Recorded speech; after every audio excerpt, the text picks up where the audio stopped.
तुम से तुम तक की कहानी अब एक ऐसे भावनात्मक और रहस्यमयी मोड़ पर पहुंच चुकी है जहां अंधेरे के बाद आखिरकार उम्मीद की एक किरण दिखाई देने लगी है। राजीव भाटिया की सच्चाई सामने आने के बाद जहां एक तरफ पूरे परिवार में हलचल मच गई थी, वहीं दूसरी तरफ अनु और आर्य की जिंदगी में एक नया अध्याय शुरू होने वाला था। लेकिन क्या सच में सब कुछ ठीक हो गया है, या यह सुकून किसी बड़े तूफान से पहले की शांति है? हवेली का माहौल आज बिल्कुल अलग था। जहां पहले डर, शक और तनाव था, वहीं आज एक अजीब सी शांति थी। अनु के चेहरे पर लंबे समय बाद सुकून नजर आ रहा था और आर्य की आंखों में भी वो बोझ हल्का होता दिख रहा था जो इतने दिनों से उसके दिल पर था। लेकिन दोनों के दिलों में अभी भी एक डर कहीं न कहीं बाकी था। राजीव भाटिया जैसे खतरनाक इंसान का सच सामने आने के बाद क्या वह इतनी आसानी से हार मान लेगा? इन्हीं सवालों के बीच परिवार एक खास पूजा के लिए इकट्ठा होता है। यह पूजा सिर्फ भगवान से आशीर्वाद लेने के लिए नहीं, बल्कि अपने टूटे हुए रिश्तों को फिर से जोड़ने के लिए भी थी।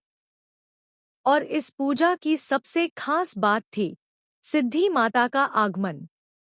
जैसे ही सिद्धि माता हवेली में प्रवेश करती हैं, पूरे माहौल में एक अलग ही ऊर्जा फैल जाती है। उनके चेहरे पर शांति, आंखों में गहराई और आवाज में एक अजीब सा आत्मविश्वास था। हर कोई उनके सामने सिर झुका देता है। अनु और आर्य भी उनके पास जाते हैं, दिल में कई सवाल लिए।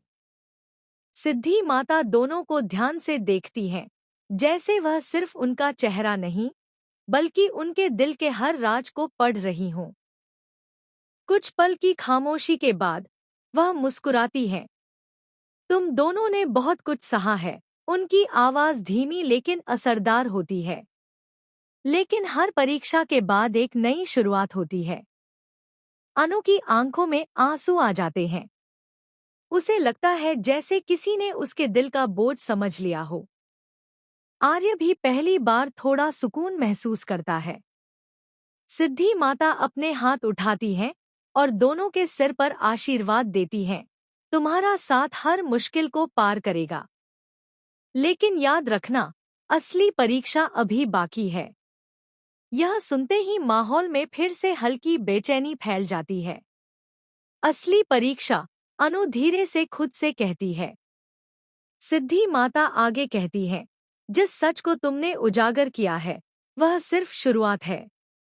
उस सच की जड़ें बहुत